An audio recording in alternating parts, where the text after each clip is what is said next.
양한다. 축하해 너의 생일을. 너는 꿈을 꿨다. 더 이상 내가 너를 바라보지 않고 우리는 서로의 손을 오래 잡지 못하거나 혹은 남들과 그러면 안 된다는 말을 하지 않게 되거나 너를 좋아했던 남자들에 대한 이야기, 그리고 남자들이 너를 왜 힘들게 했고 네가 죽고 싶을 때마다 그 마음을 숨긴 채 노래 가사를 적었다는 그런 이야기를 나눌 수 없는 꿈에 대해 말한 그때, 어쩌면 우리는 서로의 손을 오래 잡을 수도, 걷는 동안 서로의 보폭에 주의를 기울이고 내가 죽고 싶을 때마다 그 마음을 숨긴 채 너에게 시를 읽어주거나 나를 좋아했던 한 여자에 대한 이야기, 그리고 그 여자가 나를 얼마만큼 이해했고 나는 그 여자를 생각하며 어떤 시를 썼다는 그런 이야기를 나누는 꿈을 꿀 수도 있겠다고 생각했지만 너는 그러지 않은 꿈을 꿨다고 말했다. 사람들이 많이 지나다니는 거리에서였고 너는 이어폰을 꺼내며 나의 귀에 꼽고 아무런 주저없이 음악을 틀었지만 나는 그때서야 내 생일인 걸 알았지. 이 음악을 들으면 특별한 사람이 되는 것만 같다고 너는 말했지만 이 거리의 순간에 서서 네가 나에게 음악을 들려주고 선물을 건네고 생일 축하해요 말하고 축하 노래를 부르며 내 이름 앞에 사랑하는 수식하는 것이 나를 특별한 사람으로 만들고 있었다. 너는 꿈을 꿨다고 말했다. 언젠가 네가 지나간 꿈이 아닌 꿈으로 특별해질 수 있다면 나는 너의 꿈이 되겠다고. 죽고 싶지 않은 이유가 되거나 죽고 싶을 때는 꿈속에서 오랫동안 다른 세계에 머물고 네가 적는 가사의 일부가 되겠다고. 그런 생각을 하는 동안 음악이 계속 흐르는데 우리는 이 사람 가득한 거리에서 제외된 유일한 악몽이었다. 안녕하세요. 오늘 비포 포에트리를 맡은 저는 박선아입니다. 네, 벌써 7월이네요. 여름은 더운 것도 더운 거지만 너무 습해서 힘든 것 같아요. 요 몇 주 사이 비가 왔다 안 왔다 해서 매번 외출할 때마다 우산을 들고 나가곤 했네요. 여러분은 여름 하면 떠오르는 시인이 있으세요? 저는 여름 하면 허연 시인이랑 양한다 시인이 떠오르는데요. 허연 시인은 시에서 여름이라는 소재를 자주 사용하시는 것 같고 양한다 시인은 그냥 시를 읽다 보면 여름이 떠오르는 것 같아요. 그 계절에만 느낄 수 있는 무덥고 숨막히고 치열한 감정들이라고 해야 하나? 그래서 오늘 비포 포에트리의 시는 양한다 시인의 축하해 너의 생일을 입니다. 공교롭게도 며칠 전에 제 생일이었어서 이 시를 들고 오게 되었습니다. 많은 시인들이 생일과 관련된 시를 쓰셨는데요. 왠지 모르게 저는 양한다 시인의 축하해 너의 생일을 만큼 확 와닿는 시가 없었던 것 같아요. 저는 가끔 태어난 게 너무 통탄스럽고 괴로울 때가 많아서 생일이 기다려지지 않아요.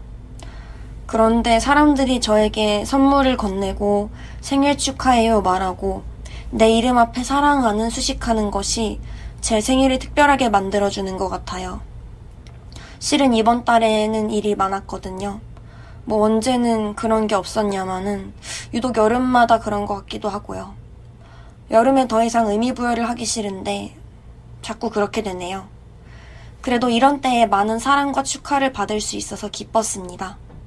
네, 저희 팟캐스트를 듣고 계신 모든 분들에게 앞으로도 여러분이 제가 죽고 싶지 않은 이유가 되어주셨으면 합니다. 우리 넷플리즈가 그리고 제가 여러분들의 생일도 함께 축하해드릴게요. 이상 양한다 시인의 축하해 너의 생일이었습니다. 생일 축하드립니다. 감사합니다.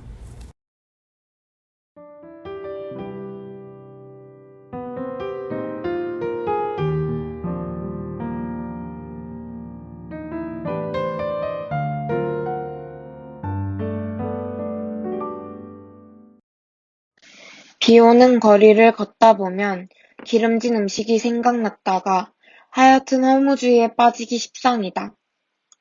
공룡이 살던 백악기에도 18세기 낭만주의 유럽에도 20살의 아빠가 강화군에서 보초를 서고 있었을 때도 비가 오늘처럼 내렸을 것이다. 애뜬 남자의 군용 헬멧 위로, 파리 화가의 파이프 위로, 스피노사우루스의 공룡알 위로 빗방울이 한 방울 두 방울 우수수 떨어졌을 것이다. 그때 빗방울이 어쩌면 지금 이 충무로의 인쇄 속 골목을 내가 서 있는 횡단보도를 적시고 있지 않을까? 그때와 거의 비슷한 성질의 비가 내리고 있지 않을까? 그들에게 닿았던 빗물이 내 팔뚝에 떨어지고 있지 않을까 하는 생각이 든다. 이 같은 연결들이 내게 허무한 사고를 가져다 준 건, 잘 모르겠지만, 어쨌든 비가 오면 비가 오는 대로 기분에 핑계가 생긴다.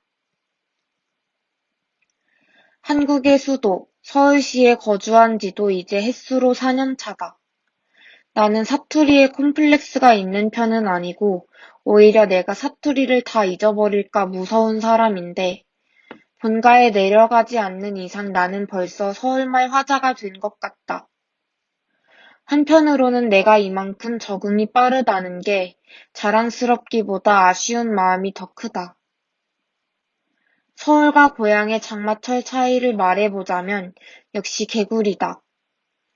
예민한 감수성을 가지고 있었던 중학생 시절의 나는 개구리 울음소리가 너무나도 싫었다.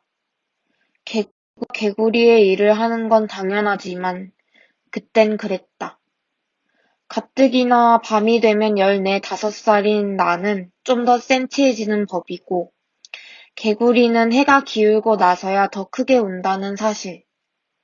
게다가 우리 집 마당 바로 앞이 논이었기 때문에 논에서 열창을 해대는 개구리 탓에 나는 잔뜩 심기가 불편했다. 하필이면 등하굣길과 내 모교 주변도 온통 논밭이었다. 교실에 이르게 등교했던 편인 나는 장마철 내가 제일 먼저 교실에 도착해 있으면 어두운 창밖 풍경과 개구리 소리와 빗금으로 그어지는 창문의 빗줄기를 보고 내가 처음 교실에 왔다는 생각보다 교실의 마지막까지 남아있는 것 같은 기분을 느끼곤 했다. 우산을 들고 오지 않는 날에 갑작스런 소나기가 쏟아지면 친구와 학원까지 달리기를 했다.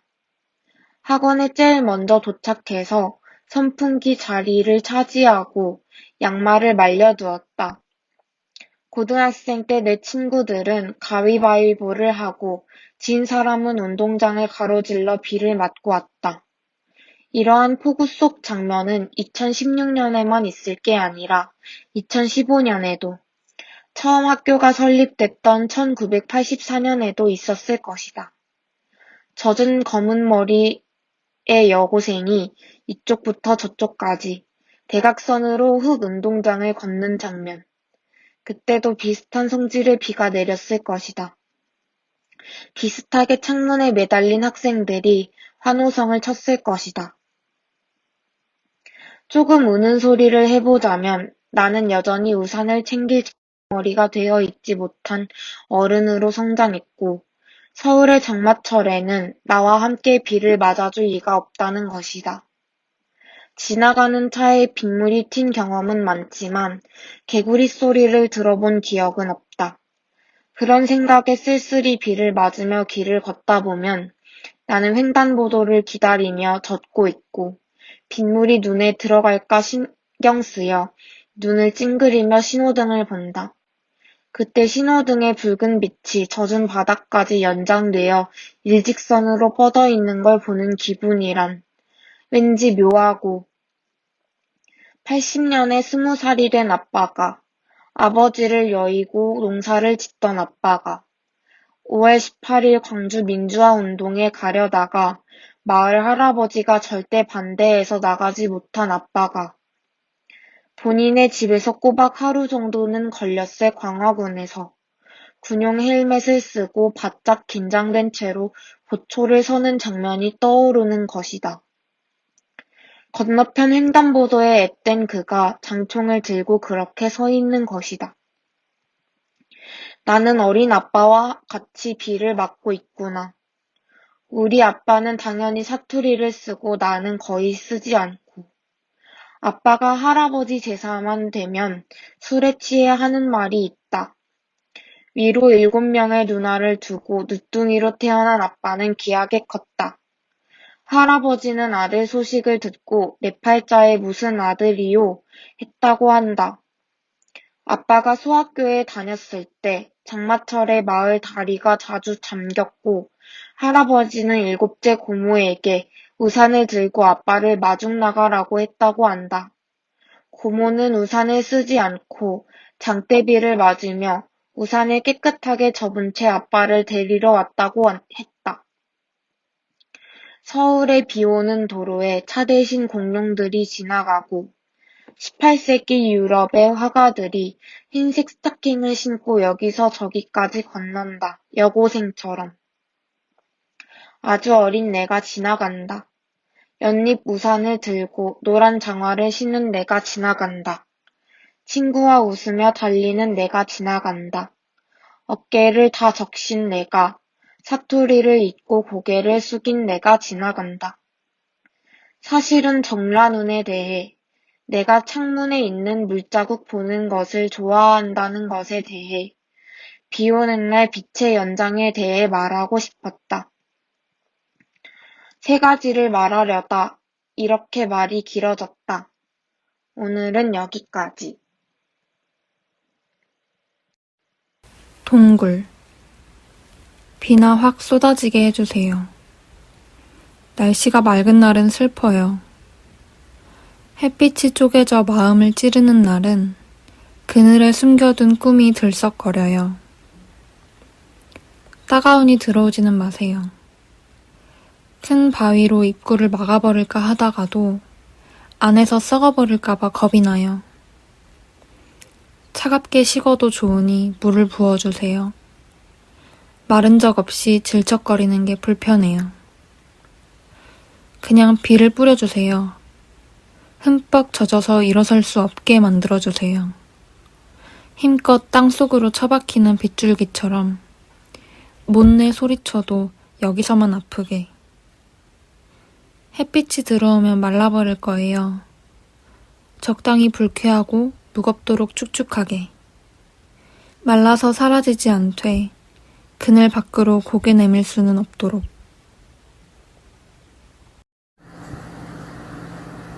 잠수. 집에 가려 했다. 종치기도 전에 모두 짐을 쌌다. 담임이 5교시 끝나고 출장 갔다고 부담임이 들어왔다. 처음 보는 얼굴이었다. 나는 너희 선생님과 막역한 사이란다. 보조개가 예쁜 부담임이 말했다. 다 가만히 부담임을 쳐다봤다. 반장 인사해. 오석규인가 최상환이 말했다. 부담임이 미간을 찡그렸다. 반장이 없었다. 반장 없니? 부담임이 가소롭다는 듯이 물었다. 아이 씨발년 또 어디 갔어? 엄태화가 짜증냈다. 너 지금 뭐라 했어? 부담임이 물었다. 엄태화를 똑바로 쳐다보면서. 너 이름 뭐야? 김경현입니다. 김경현? 태화야, 네가 한 거 아니었어? 엄태화가 보이지 않았다. 야, 태화 어디 갔냐? 태화 좆됐어. 뭐? 5교시 끝나고 아프다고 조퇴했다고. 부담임과 김경현의 대치는 더 심각해져 갔다. 창가 3번째 자리에 앉은 애가 좆됐다, 비 개많이 오는데? 라고 하기 전까지 눈 딱 감고 못 넘어갈 만큼 분위기는 정말 험악해져 있었다. 부담임과 김경현을 포함한 모두가 창문을 바라보자 이때다 싶어 창가 쪽 애들이 커튼을 걷었다. 창가 맨 앞자리에 앉은 애는 힘 조절을 잘못해서 커튼을 떨어뜨렸다. 통째로 커튼이 떨어졌고 창밖이 드러났고 정적이 교실을 감돌았다. 잠깐 소름 끼쳤다. 커튼이 떨어지건 말건 아무도 관심 없었다. 그딴 건 아무 관심도 못 받았다. 비가 지나치게 많이 왔고 누가 봐도 그게 제일 심각한 문제였다. 상황은 모두에게 공평하게 닥쳐 있었다. 씨발, 이거 실화냐? 김경현이 말했고 부담임 눈치가 보여서 앞을 봤는데 부담임이 없었다. 야 뭐야, 부담임 어디감? 이라고 말한 애는 오석규인가 최상환이었는데 그 말을 하자마자 앞문을 열고 사라졌다. 강규민과 강규진, 아까 커튼 떨어뜨리네. 는 커튼을 들고 나갔고 친구들 틈에 섞여 나도. 친구들 대부분은 우산이 있었고 나도 3단 접이식 검정 우산이 있었다. 빠르게 뛰쳐나갔지만 이미 나는 뒤처져 있었다. 조급해졌다. 확실히 우리? 집에 가려 했다. 비 때문에 집에 못 간 적은 없었으니까 집에 가야 했다. 비가 조창나게 쏟아졌다. 샌들이 젖었다. 집에 가야 했다.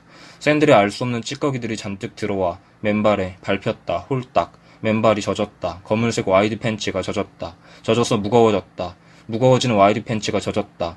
맨발에 작고 날카로운 돌을 밟혔다. 상처가 나는 것 같은데 확인할 수 없었다. 집에 가야 했다. 조금씩 상처가 생기고 있다고 생각하니 토 나올 것 같았다. 비가 생각 없이 쏟아졌다. 토 쏠렸다. 학교 앞 버스 정류장엔 남자애들이 득식을 넘쳐 흘렀다. 차 없는 선생들도 그 틈에 몇몇 끼어 있었다. 나한테 담배빵 놨던 3반 애들이 생윤쌤한테 우산 씌워주고 있었다.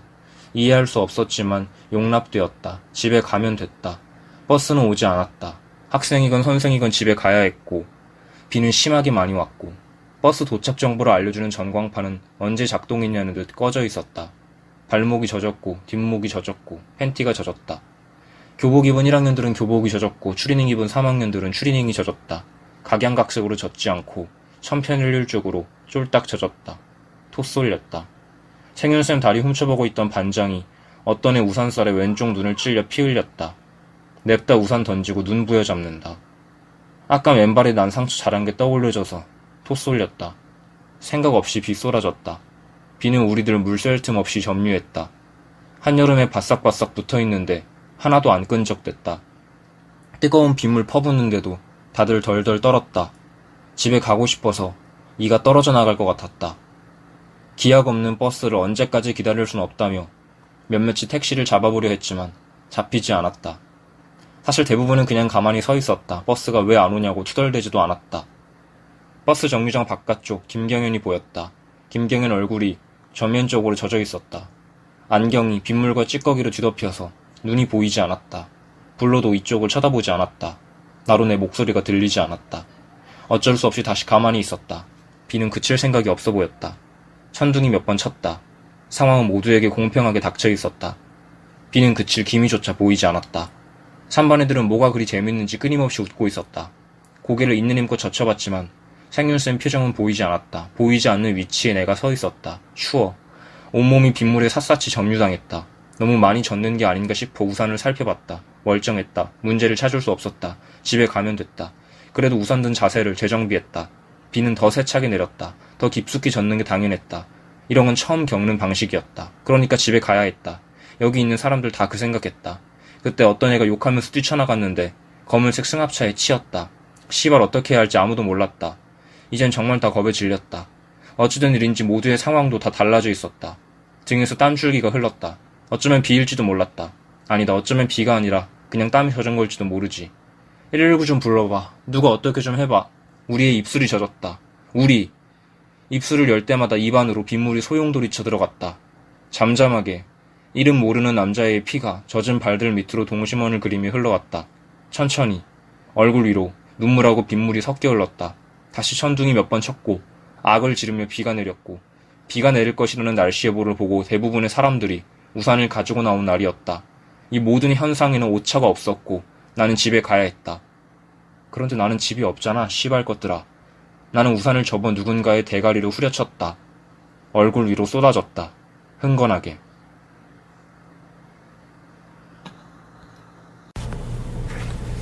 레인부츠. 불에 타고 있는 사람의 머리 위로 비가 계속해서 내린다. 타오르고 쏟아지는 생명력들. 어항 속의 금붕어처럼 주황색 아가미를 껌뻑대는. 물고기의 눈은 근거리만 볼 수 있다고 한다. 나는 자꾸 비가 오지 않는 창밖의 미래를 상상하게 된다. 분명 잊고 싶지 않은 기억들도 많은데 언젠가였나? 언젠가일까? 서 있는 것도 누워 있는 것도 싫어서 물고기가 되고 싶었는데 물이 끔찍하게 싫어서 포기했었지. 대교에는 내일 울게나 라는 말만이. 그래도 사는 일이란 건 폭우 속에서 춤추기. 구체적으로 말하자면 미끄러져도 실수가 아니었던 척 고상하게 스텝 밟기. 현실적으로 말하자면 우산 찢어서 분리수거하기. 금붕어는 물속에서 물 밖에 있는 물에 젖은 듯한 우리를 본다. 동시에 창란을 겪는다. 빗속에서 살다 보면 젖는 것도 잠기는 것도 뭔지 모르고 서로를 이해할 수 없고 그렇게 어항에서만 찰랑이는 비늘. 그는 이런 도시를 원한 적이 없었다. 흙의 잔향을 조금 들이마셔 본다. 비가 너무 많은 것을 씻겨냈다. 며칠 뒤면 말라 죽을 지렁이가 잔뜩 피어오르고 있었다. 난 바라는 게 정말 아무것도 없다.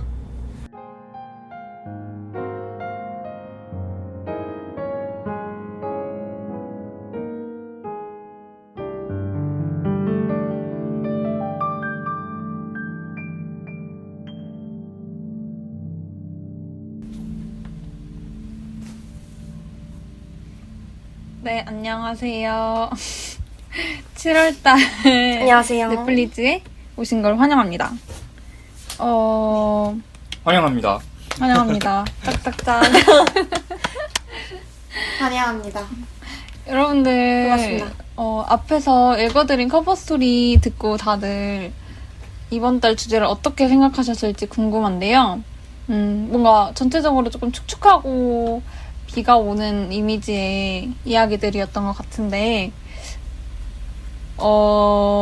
선아님, 혹시 이번 달 주제가 뭔지 네? 아시나요? 저희 이번 주제 우중도시죠. 맞아요. 저 순간 우중도시. 인기가요인 줄 알았어요. 인기가요? 네. 일요일엔 어디 가요? 우중도시입니다. 인기가요. 인기가요. 그 뭐지? 저희가 주제를 정할 때쯤에 이제 7월 초였거든요. 그때는 이제 장마가 엄청 한창일 때였고, 근데 생각보다 이번 장마는 빠르게 또 지나간 것 같죠? 그 다음에 이제 말일이 가까워지니까 엄청난 폭염이 또 저희를 괴롭히고 있는데요. 여러분들, 넷플릭스 여러분들은 또 여름을 어떻게 나고 계신지 궁금합니다. 요즘 더우신가요? 네. 엄청 말이라고요. 맞아요. 그리고 또 이제 요즘에 도쿄올림픽을 하고 있어가지고 네. 그 열기도 또 맞아요. 뜨거운 것 같습니다. 음, 음, 음. 이제 저희 7월달 커버 스토리는 우중도시고요. 장마가 지나긴 했지만 그래도 그 뭔가 비와 그런 시원함? 그런 이미지를 좀 떠올리면서 폭염을 이겨내보도록 합시다. 첫 번째로 이야기 나눠볼 커버 스토리는 저는 소유님 커버 스토리 이야기 나눠보고 싶은데요. 네. 너무 재밌게 읽었어요. 약간 저도 같이 2016년으로 돌아가가지고 그 삼성비 내리는 운동장을 가로지르고 싶었는데 약간 그리고 저도 그런 비슷한 생각을 많이 하거든요. 제가 여기 뭔가 예를 들어 뭐 등산을 가서 어디 돌에 앉아있다. 그러면은 내가 지금 이 돌에 앉아있는 이 돌은 또 조선시대 때도 있었을 거 아니에요. 그럼 거긴 또 누가 앉아있었어? 그런 생각이라던가. 제가 지금 살고 있는 순천이 예전에 신라시대 때는 백제였잖아요. 그래서 그때는 또 누가 여기를 걸었을까 하고 생각을 하곤 했었는데, 그래서 그런가 소유님 커버 스토리 너무 흥미롭게 읽었습니다. 그리고 또 궁금했던 거는 소유님 소리에 아직도 예민하신 편인지, 저도 그 요즘에 중학생의 소유님처럼 매미 소리와 참새 소리 때문에 굉장히 고통을 받고 있는데 또 이걸 보고 맴맴충과 찍찍충이라고 하더라고요. 어떠신가요? 맴맴충. 요즘에 매미 소리가 네. 정말 대단하더라고요. 맞아요. 자기 전에 제가 요즘에 새벽 1~2시에 잠을 자는데 그때도 매미가 울어서 와, 대단하다 이렇게 생각을 했는데 사실 그 여름에 되게 환한 풍경에서 나무가 우거진 길을 걸으면 매미 소리가 진짜 대박이잖아요. 근데 생각해보면은 그 매미 소리는 엄청난데 매미의 형체를 제가 직접 보지는 잘 못했던 것 같아요. 그래서 며칠 전에 길을 걸으면서 박 누구랑 길을 걸으면서 매미 소리가 진짜 너무 엄청나서 네. 한번 정말 매미를 봐보자 하고 나무 한 그루 한 그루 보면서 매미를 찾았는데 정말 매미가 붙어 있는 거예요. 정말 붙어 그래서- 있었어요. 그게 너무 신기했어요. 세상. 네, 한 마리 보신 거예요? 네, 저는 한 마리밖에 못 보긴 했는데 음. 뭔가 이렇게 엄청 큰 소리를 내고 있는 그 형체를 이렇게 정확히 본 게 거의 처음인 것 같아서 기분이 신나고 좋고 시끄럽고 그랬습니다. 그렇군요. 진짜 매미가 어릴 때는 되게 많았던 것 같은데 저는 어느 순간 다 사라진 줄 알았거든요. 어느 순간 저는 잘 못 들은 것 같아서 사라진 줄 알았는데 내가 그냥 못 듣고 있었나 싶을 만큼 엊그제 엄청난 매미 소리를 저도 듣고 나서 진짜. 내가 그간 그냥 못 들었었던 거구나. 매미는 여전히 많이 있구나 생각하면서 그래도 역시 엄청 여름에는 매미지 맞아요. 라는 생각을 했던 것 같습니다. 여역매. 여영매. 여름때. 그 저희가 뭔가 그러니까 여름이 아닌 계절에 여름을 떠올릴 때 그 이미지를 상상을 하곤 하잖아요. 그 뭔가 네. 좋은 쪽으로 떠올릴 때는 뭔가 그렇게 그쵸. 파란 하늘에 그런 청명하고 초록초록한 풍경에 수박. 뭐 계절 맞아요. 과일. 수박도 나오고 그리고 또 그 매미 소리가 윙윙대는 맴맴대는 매미 소리가 빠지지 않고 상상이 되는 것 같은데 너무 시끄러우면서도 그래도 그래 매미야 열심히 울어라 하는 마음. 맞아요. 일주일밖에 못 짝을 사니까 찾아라. 짝을 찾아라 그런 마음으로 약간의 응원을 해줄 수 있는 정도의 여유가 생긴 것 같습니다. 다른 분들은 또 소연님 커머스를 어떻게 들으셨나요? 저는 네네. 네. 저 말하고 싶은데요. 네.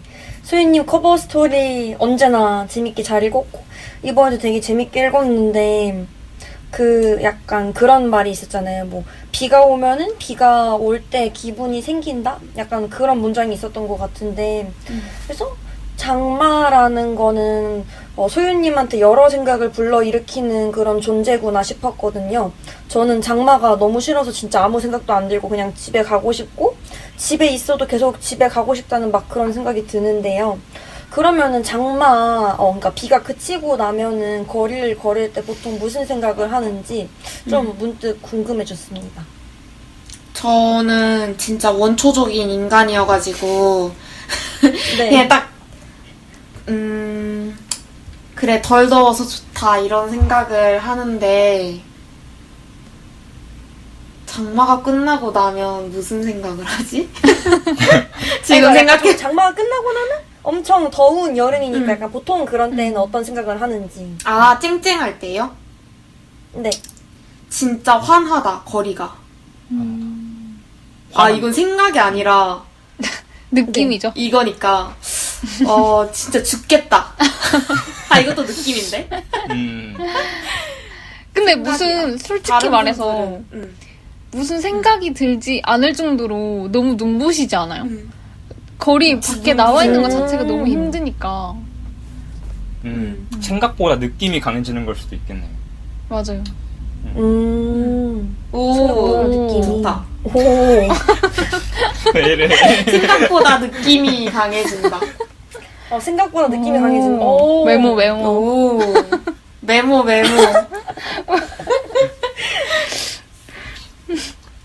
그럴 수 있죠.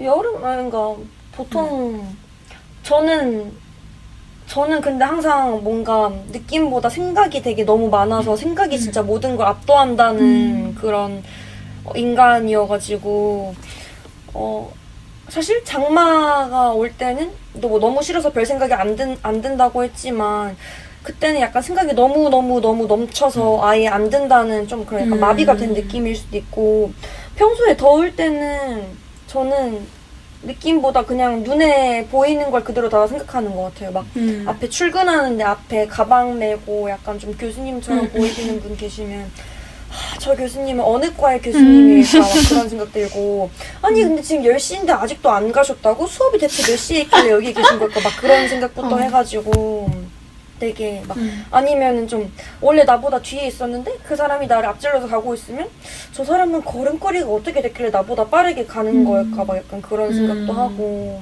좀 그런 여러 가지 생각을 하는 것 같아요. 네. 저는 생각보다 혼잣말? 내면 속에서 혼잣말을 진짜 많이 하는데 막 엄청 더우니까 길 걸으면은 그래 죽여라 죽여 이러고 맞아. 진짜 살인적인 그냥- 말이긴 하죠. 약간 밈으로 혼자 생각하면서 걷는 것 같아요. 오. 밈 생각하면서 누구일까 땡땡땡 살인자? 누구일까 살인자 이러고. 네 너무 덥다 당연함 당연함. 한여름임 네, 그런 생각을 하면서 걷네요. 그렇군요. 그렇군요. 은비님은 어떤 다른 생각 안 드셨나요? 저는 소윤님 이번 커버스토리 읽으면서 조금 뜬금없을 수도 있지만은 그 네. 정영수 작가의 여름의 궤적이라는 단편 소설이 떠올랐거든요. 혹시 읽어보셨나요? 아니요, 저 그 작가님 글 한 번도 안 읽어봤어요. 아 진짜 그럼 제가 그 아니다. 문동에 실린 건 한 번 읽어봤긴 했는데 그건 안 읽어봤네요. 왜 그랬냐면 그 제가 한 대목을 그럼 읽어드릴게요. 만약에 읽어보셨다고 했으면 되게 짧으니까 한 대목만. 그러니까 제가 이제 소윤님한테 드리고 싶은 질문은 이제 소윤님이 이 글을 보면은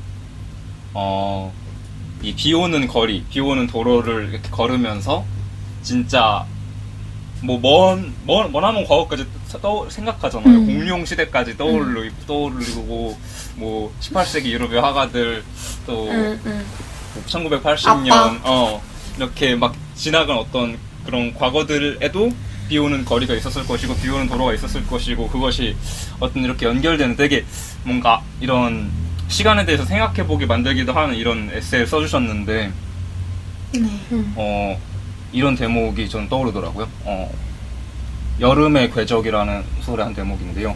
나는 도쿄에 대해 생각할 때면 네 사람이 함께 자연사 박물관에 갔던 우스운 우연을 자주 떠올리곤 한다. 그 외에는 일본에서 있었던 일 중 기억나는 것이 거의 없다. 선영의 마지막 말에는 어떤 의미가 있었을까?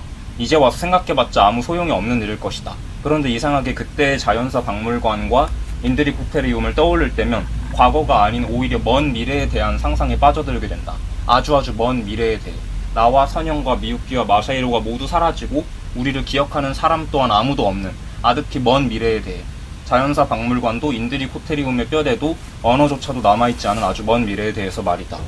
라는 부분이 있는데 혹시 소연님은 그러면 그런 미래에 대해서도 상상을 하시는지 궁금했어요. 이 에세이에서는 이제 주로 이제 과거를 이렇게 그 어떤 이미지로 나오게 되는데 혹시 이렇게 어떤 생각이나 어떤 이렇게 하면서 미래의 풍경, 미래의 어떤 모습, 심지어 내가 없어지고 난 지금 이제 난 이후의 어떤 풍경까지도 상상을 하시는지 궁금해요.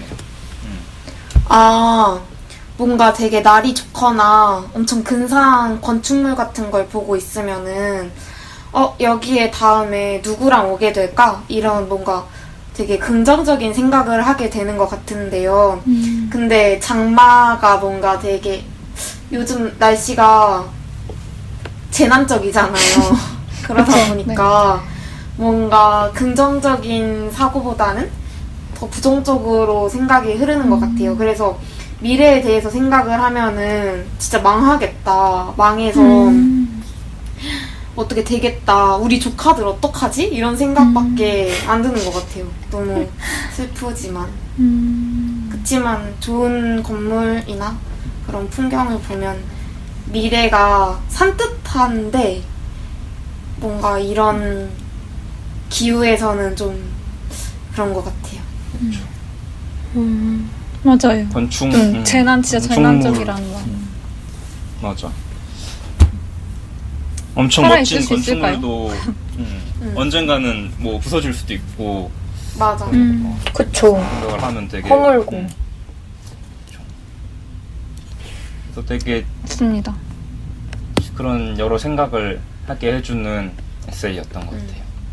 원빈님도 미래를 자주 생각하시나요? 역시 역질문이 뭔가 들어올 줄 알았는데 저는 방금 말씀드렸던 것처럼 그래서 건축물 얘기하시 놀랐던 게 저도 그런 멋진 건축물을 볼 때 뭔가 미래를 생각하게 되는 것 같아요. 저 건축 뭔가 한 20년 전에 이게 없던 건물인데 지금 이 건물이 있네. 한 20년 후에 이 건물이 없다면 만약에 우리가 이 건물에 있었던 건 어떤 공간이 되는 거, 어떤 시간이 되는 걸까 생각하면 맞아요, 너무 맞아요. 이상해지는 것 같고 약간 우린 그때 어디 있었던 걸까? 그러면 막 이런 생각을 하게 될 것 같아요. 좋습니다. 맞습니다. 흥미로운 생각들이네요. 네. 재밌는 에세이 감사합니다. 네, 오랜만에 에세이 감사합니다. 네. 감사합니다. 네. 그러면 그 다음인 제 커버 스토리도 한번 이야기를 해볼까 해요. 네. 저 처음으로 커버 스토리에 시를 그러니까요. 썼는데 너무 맞아요, 용기 맞아요. 냈거든요. 여러분 저 너무 부끄러웠어요. 에이, 왜 부끄럽나요? 아, 너무 잘 읽었습니다. 감사합니다. 어떻게 또 읽으셨는지 궁금해요. 저 질문할, 저부터 네. 한번 네네네. 질문. 네. 아, 제목이, 네. 제목이 이제 동굴이잖아요? 네. 저는 뭔가 동굴하면 뭐 막 유튜브에 나오는 아니면 옛날에 막 그런 책들에 나오는 동굴 말고도 좀 뭔가 약간 인위적인 동굴이라고 해야 되나? 그러니까 저희 집에도 동굴이 있는데요. 이불로 이렇게 몸을 감싸면은 동굴을 만들 수 있어요. 그러니까 약간 그 진짜 삼각김밥 모양으로 얼굴 빼고 다 이렇게 그 이불로 감싸가지고 뭐 그 상태로 뭐 영화를 볼 수도 있고 아니 그 상태로 멍을 때릴 수도 있고 그런 건데 저는 뭔가 되게 약간 이런 우중충한 날씨나 꿀꿀하거나 아니면 막 슬프고 그럴 때 좀 그런 식으로 막 이렇게 좀 외부에서 오는 모든 것들로부터 나를 다 보호한다라는 느낌으로 이불로 이렇게 딱 뒤집어 쓰고 좀 이렇게 생각을 정리하는 시간을 가지는데요. 혹시 지연님께서도 이렇게 좀 제목을 동굴로 하고 이런 시를 쓰신 게 약간 그런 행동과도 관련이 있는지 아니면은 어떤 경험 때문에 이번 커버 스토리를 쓰게 되셨는지 그게 조금 궁금해졌어요. 아, 저는 이불을 삼각김밥을 만들어서 동굴 안에 들어가는 행동은 하지 않고요. 아, 네. 아, 진짜? 죄송합니다. 네. 알겠습니다. 네. 오 마이 갓. 왜, 네? 너무 둥그랬나? 아니, 저는 안 그러거든요.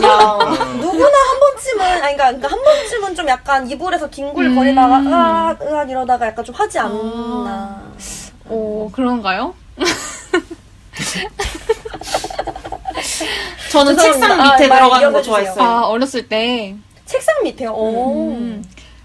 저는 이거 커버 스토리는 약간 이게 저 제목을 항상 짓는 게 조금 어려워가지고 그 저번 달 커버 스토리에서도 원빈님 질문이 제목 짓기였는데 그때 맞아. 되게 어려워했었잖아요. 그래서 맞아요. 어떻게 할까 하다가 그냥 제가 이거를 계속 쓰면서 떠올렸던 이미지가 뭔가 마음 속에 있는 동굴이었던 것 같아가지고 되게 축축하잖아요, 동굴이. 축축하고 시원하고 어둡고 약간 그런 이미지를 생각을 했어서 동굴이라고 생각을 했고 그 다음에 그런 경험이 아까 선아님처럼 이불로 동굴을 만든 경험이 없기 때문에 어쨌든 간 저는 약간 마음속에 있는 동굴을 생각을 했습니다. 어둡고 축축한 곳. 네, 소희님 먼저. 네. 네. 저는 네네. 두 가지 질문이 있는데요. 네.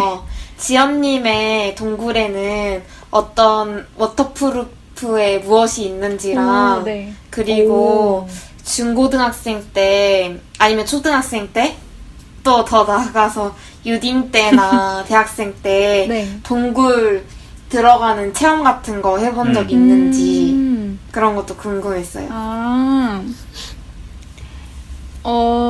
일단 동굴 들어가는 체험은 약간 저는 왜 그런지 모르겠는데 가족들끼리 여행 가면 맞아. 네, 동굴 되게 자주 가는 것 같거든요. 아, 어. 약간 제주도에도 많지 않나요? 제주도랑 네. 강원도에도 꽤 있는 걸로 알아요. 그래서 맞아요. 거기 약간 들어가면 이상하게, 되게 시원하고 여름인데 막 춥고 맞아. 그러잖아요. 여름에 가면은 동굴을 가게 되죠. 맞아요. 더우니까. 맞아요. 그쵸, 계단도 시원한 엄청 거지. 올라가야 되고 그런 경험이 있습니다. 그리고 워터프루프 굉장히 참신한 표현이고 질문이네요. 신기하네요. 워터프루프의 무엇? 있기야 있는 것 같긴 한데 지금은 딱히 생각나지 않는 것 같아요. 생각나지 않는다기보다는 솔직히 말씀드리면 워터프루프이기 때문에 아직 밖으로 꺼낼 준비가 안 돼 있습니다. 오, 알겠습니다. 아, 그렇구나. 아직 재밌다. 네, 아직 마음속에 남겨두기로 할게요. 네. 저희 그리고 네. 이 시가 되게 뭐 처음부터 이제 이번에는 시를 쓰려고 하셨을지 뭐 어떻게 뭐 방향을 트셨을지는 모르겠지만은 저도 아까 물어보려 했던 것들을 궁금한 것들을 하나씩 물어봐 주셨어요. 동굴에 들어가 보신 적이 있는지 그리고 동굴의 어떤 이미지를 뭔가 따와서 이 시가 완성이 됐는지 했는데 아까 네네. 제목이 역시 이번에도 그럼 마지막에 지어진 셈인 네, 거죠. 맞아요. 그러면 꼭 어떤 동굴의 이미지에서 시작하진 않을 수도 있겠다라는 생각이 들었고 맞아요. 또 이 시 보면은 이제 되게 그러니까 그 대비되는 양 가치들이 나오잖아요. 햇빛, 그늘, 네, 그리고 뭐 말라가는 것 혹은 질척거리는 것 이런 것들이 막 대비되면서 처음부터 끝까지 나오는데 어떤 한 가치에 그렇게 막 힘을 싣는다는 느낌은 안 받았거든요. 그러니까 어떤 그러니까 뭐 되게 화제 목소리가 강력하고 뭐 비나 확 쏟아지게 해주세요. 그냥 비를 뿌려주세요. 하긴 하지만은 마지막에 그늘 밖으로 고개 내밀 수는 없도록이라든가 말라서 사라지지 않되 이런 식으로 조금씩 그래도 어느 한 가치에 여지를 주는 느낌을 받았어요. 그래가지고 네네. 혹시 이 시를 쓰면서 하셨던 생각 그런 게 궁금해. 그러니까 되게 무모한 질문이긴 한데. 네네네. 그래서 왜 네, 이해했습니다. 동굴이 왜 됐는지. 오히려 마지막에 제목이 동굴이 되었다 하셨으니까. 사실 앞에서 말했듯이 동굴이라는 거는 크게 막 엄청난 의미가 있는 건 아니고요. 저는 처음에 쓰기 시작할 때는 그 꿈이라는 시어가 나오잖아요. 그 네, 약간 나오죠. 꿈을 시작으로 하고 쓰기 시작한 건데 아까 그 소연님 질문에서 말했던 그 워터프루프의 무엇이 그 꿈이기도 하고 그래서 이 꿈을 간직은 계속 하되 뭔가 얘가 내가 지금도 제가 말씀 안 드린 거잖아요. 이게 뭔지. 그래서 햇빛을 보지 그쵸? 않았으면 좋겠다고 한 거예요. 오, 궁금하다. 연결이 되네. 네, 그렇습니다. 그래서 그냥 그 동굴 속에서 계속 있었으면 좋겠어요. 햇빛을 그래요? 보지 않고. 네. 그 꿈이 무슨 말인지 아시죠? 저희가 억지로 드러내게 하면 안 되겠네요. 그쵸. 말라 비틀어질 수 있으니까요. 맞아요. 그럼 안 되니까. 제가 언젠가 용기가 난다면 맞아요. 말씀드리도록 하겠습니다. 네, 좋습니다. 좋습니다. 네. 제 커버 스토리는 여기까지 이야기 나누도록 하고, 그 다음 원빈님 커버 스토리도 한번 이야기를 나눠볼까 합니다. 이거는 저번 커버 스토리였나요? 한번 이 파일을 저희한테 보내주신 적 있잖아요. 맞아요. 그때도 되게 재밌게 읽었었는데, 이렇게 다시 다루게 돼서 너무 좋습니다. 되게 재밌었는데, 저는 약간, 저한테 학교 플러스 B라는 소재는, 이게 딱 그렇게 그 이미지를 떠올리면, 뭔가 뭐, 짝사랑하는 그런 애랑 우산을 같이 쓴다든지, 아니면은, 뭐, 그 회사원인 엄마가, 뭐, 학교에 차로 데리러 온다든지 그래가지고 뭐 기분이 좋으니까 그런 약간 설레고 기분 좋은 그런 느낌이 들거든요. 근데 또 원빈님의 시에서는 또 다른 분위기의 감정을 느낄 수 있어서 신선했습니다. 그냥 이건 그냥 개인적으로 궁금한 건데 원빈님 또 학창 시절에 비와 관련된 흥미로운 썰이 있다면은 들려주실 수 있나요? 일단은 네, 일단 이 지난주에 냈던 이 시랑 고민하다가 지난주에는 네네. 악이라는 주제에 맞춰서 그걸 내게 됐고 이번에 이게 내게 됐는데 결과적으로 잘 됐다고 생각하고요. 그리고 네. 제가 이렇게 네, 그쵸. 쓸 때는 몰랐는데 돌이켜서 이렇게 몇 개를 봐보니까 생각보다 제 어떤 글의 교정이나 학교가 교실 같은 게 많이 나오더라고요. 그래서 어째서 난 그렇게 학교 다닐 때에도 그렇게 교실에 사로잡혀 있다고 생각하진 않았는데 어째서 이렇게 자주 등장하는 것일까 이런 생각을 하긴 했는데 또 플러스 제가 약간 사실 이 잠수라는 제목을 가진 이번에 낸 시 역시 약간 이 시 이후로 잠수라는 다른 시들도 많이 썼어요. 약간 연작처럼. 제가 어떤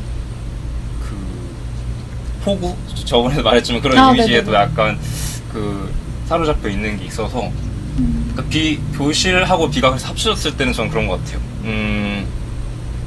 그러니까 약간 마치 비유를 하자면은 어릴 때는 수영장 냄새가 되게 공포스럽고 뭔가 좀 되게 이물감이 들고 네네. 뭔가 약간 불안하게 된다거나 약간 그런 게 있었거든요.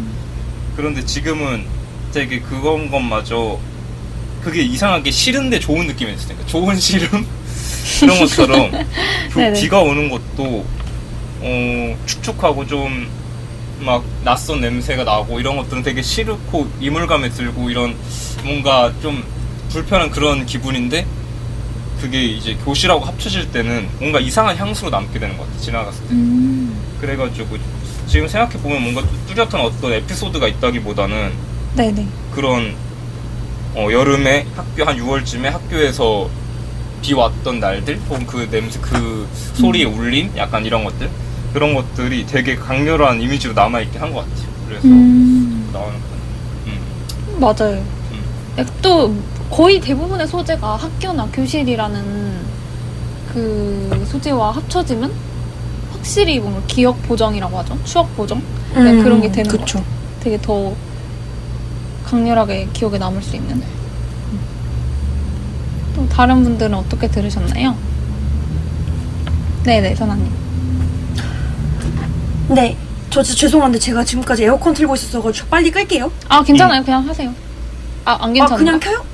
몰라요. 그러니까 저 지금 모르죠. 몰라가지고. 그러니까 지금 가만히 근데 있을 아마 때 들어갈 것 같긴 해요. 나도 그쵸, 그럼 켜놨다. 끌게요. 아까는 껐는데 지금 하면서 뭐. 방금 켜가지고. 소리가 그렇게 그럼 클까? 끄세요. 저 근데 조용한 애예요. 조용한 애. 조용하네. 그러면 뭐. 네. 꺼도 사실 비슷하긴 한데, 무튼, 네. 저는, 저도 마찬가지로 원빈님 커버 스토리를 저번 달에 봤었는데, 그때 사용되지 못했던 게 좀 아쉬웠지만, 이제 이렇게 다시 볼 수 있게 돼서 되게 기뻤는데요. 되게 길잖아요, 분량이. 네네. 분량이 한 거의 4쪽을 가득 채우고 있고, 연을 나눈 부분도 많이 없고, 그래서 뭔가 이건 되게 개인적인 질문이 될 수도 있겠지만 이번 커버 스토리를 쓸 때 시간을 얼마나 쓰셨는지 그리고 어떠한 생각을 하면서 쓰셨는지 좀 약간 그런 게 궁금했습니다. 네. 그러니까 이 시에 얽힌 얘기를 하자면은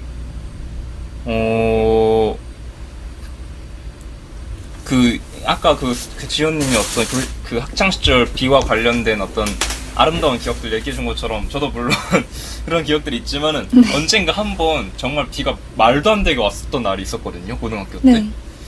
진짜 남고를 나왔는데 진짜 하늘이 막 이상한 색으로 변하고 막 이럴 만큼 너무 이상한 날이 있었어요. 이거 좀 너무 심한 거 아니야 싶을 만큼. 그래서 그날 이제 방과 후에 너무 비가 많이 오니까 바로 집에 못 가고 이제 이것에 대해서 쓰게 됐는데 그게 고3 때 여름에. 근데 지금 제가 아까 읽은 시하고는 정말 완전히 다른, 그냥 너무 평이하고 그냥 완전히 다른 모양의 시였는데 그거를 제가 다시 이제 완전히 고치게 된 거죠. 뭔가 다시 해보고 싶어서. 그래서 무슨 생각을 하면서 했냐면은 걸린 시간은 한 한나절 정도가 꼬박 걸린 것 같아요. 거기에만 집중해서 좀 오래 걸린 편이었던 것 같고 그 시가 유독 그리고 신경 썼던 거에서 그 시의 모양 자체에도 좀 신경을 썼어요. 그래서 청취자분들은 이제 목소리로만 들으셔서 네. 시의 모양을 상상하셔야겠지만은 어떤 이런 시의 모양이라든가 그래서 눈으로 읽었을 때도 뭔가 속도감이 좀 느껴지게 단문으로 조금 짧게 치고 싶은 느낌이 있었고 그래서 읽는 사람들이 그냥 자연스럽게 약간 불안감이나 약간 이상한 긴장감 같은 거를 안고 읽었으면 좋겠다는 생각이 있어서 그렇게 썼던 것 같아요. 그래서 저는 그 남고를 나왔기 때문에 어떤 남고의 또 아름다운 지점이 물론 많이 있지만 남고의 어떤 야만성 그런 거를 야만성? 호부와 최대한 극대화해서 조금 써보려는 시였던 것 같아요. 네. 그렇군요. 그러면은 네네네. 네, 그러면은 지연님은 이번 시 쓰실 때 얼마나 걸리셨어요? 저요? 네. 소연님 왜 이렇게 좋아하시죠? 저요? 제가 사실 여러분도 아시다시피 저희가 이제 청취자 여러분들에게 이렇게 들려드리기 위해서 녹음을 하기 전에 한 일주일 전까지 이제 원고를 제출하는 기한이 있잖아요. 제가 그걸 한참 넘겨서 제출하신 거는 이제 나머지 세 분은 다들 아실 텐데 사실 주제가 너무 어려워가지고 맞아요. 정말 고민을 많이 했었는데 도저히 커버 스토리로는 산문으로는 쓸 자신이 없어서 이제 시로 옮겨갔던 건데 솔직히 말하면 한 시간? 한 시간 걸린 게 어디 한 시간도. 그럼요. 근데 한 시간 하고 이제 제가 너무 부끄러워서 소연님에게 한번 보여드리고 약간의 조언을 받고 수정을 하고 해가지고 한 1시간 반에서 2시간 정도 걸린 것 같습니다. 그렇습니다.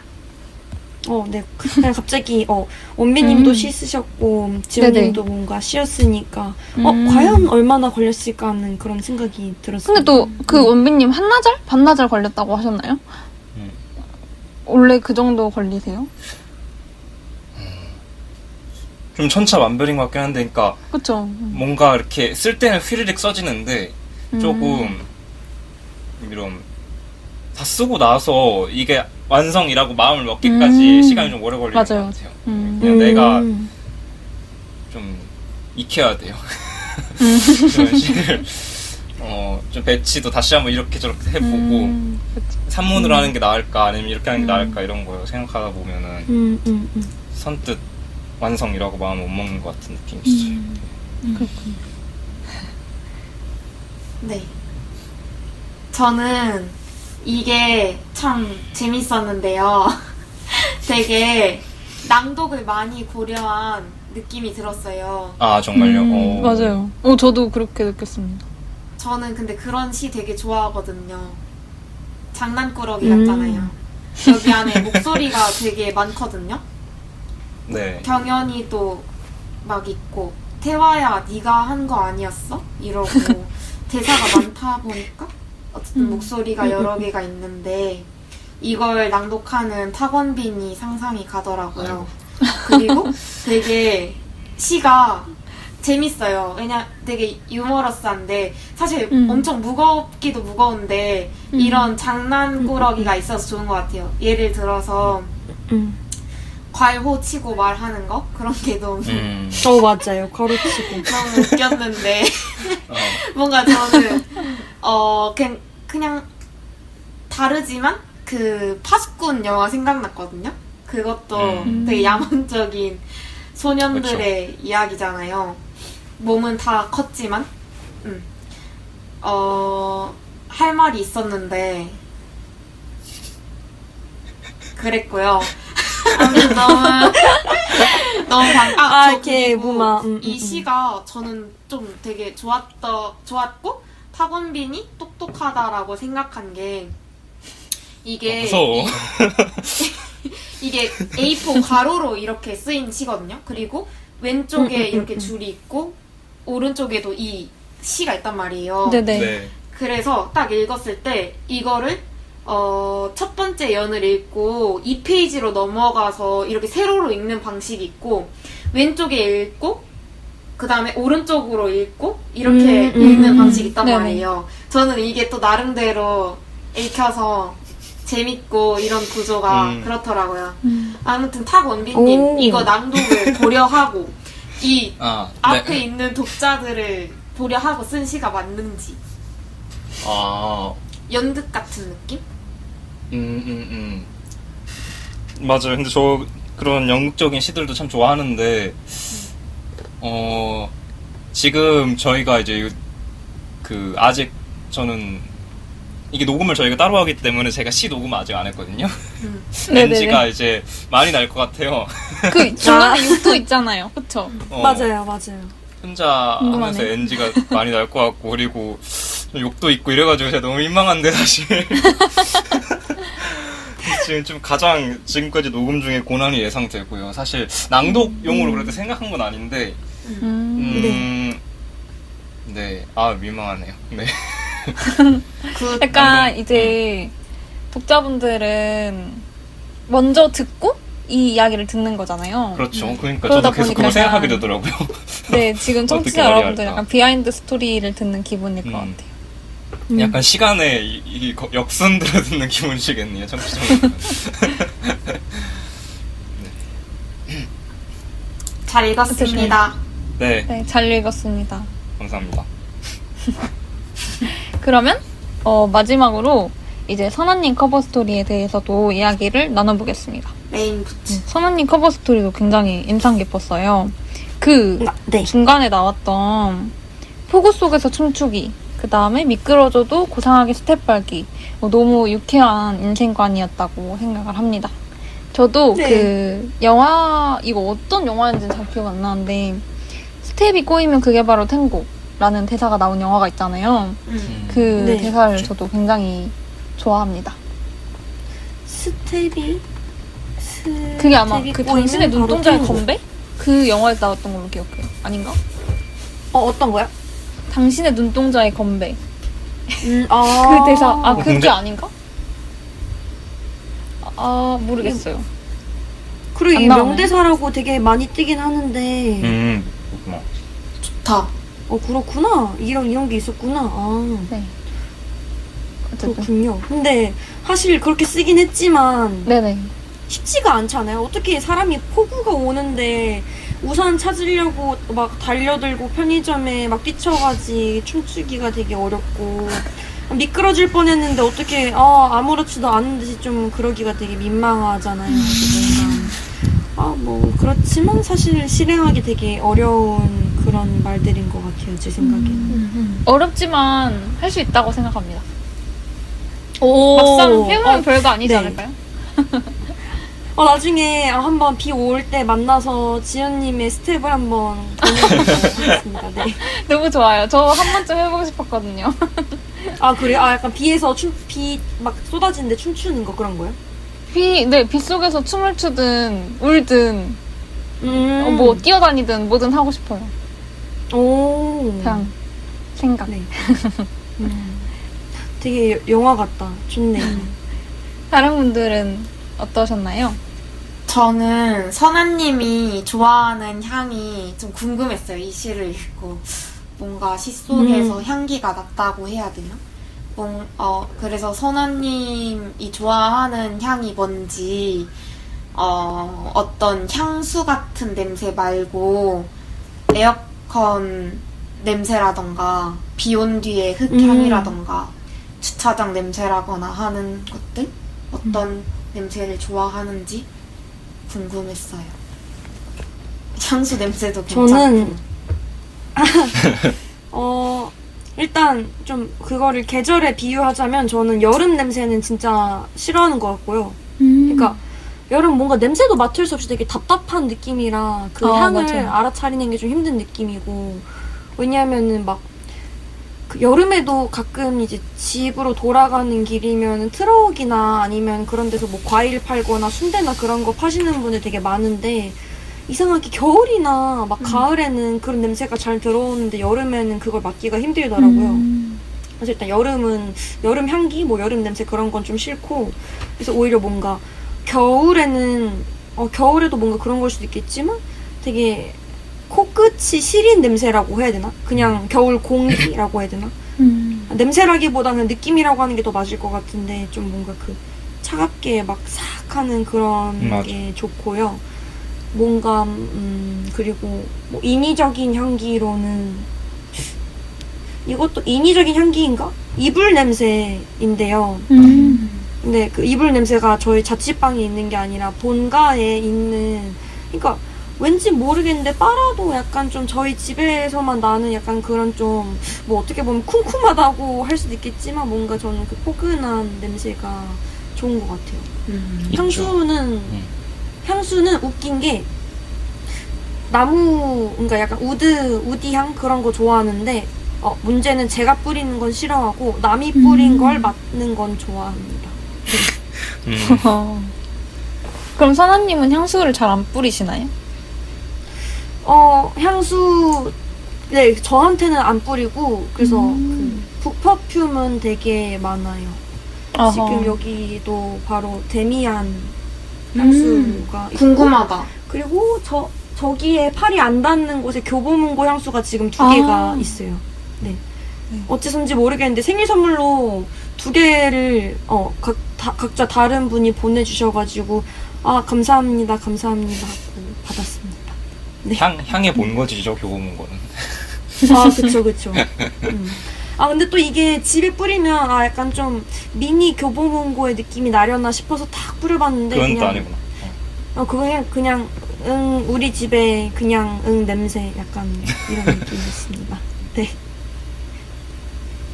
그 이제 그렇군요. 보면은 네네. 구절 중에 잊고 싶지 않은 기억들도 많은데 라는 구절이 있잖아요.